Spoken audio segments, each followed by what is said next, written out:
Dadaanan, hindi tatambayan.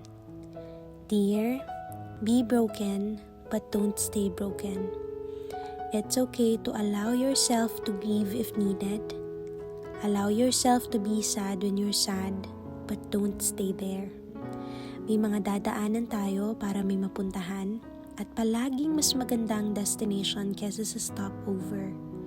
Your present trial is not yet your destination. Pwedeng napagod ka na, nasanay ka na lang sa kakahintay kung may gaganda pa ba ang buhay mo. Pwedeng nawalan ka na rin ng gana kasi puro bad news na lang. But we can be tested and still declare that God is faithful. Mahirap ngayon, pero hindi panghabang buhay. Pwedeng talo ka ngayon, pero hindi pang matagalan.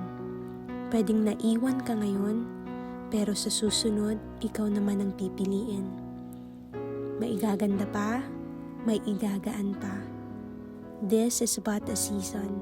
Aalisan, dadaanan, at lalakaran. Dear God, help us to be hopeful when things are heavy and draining. With love and prayers, Noel.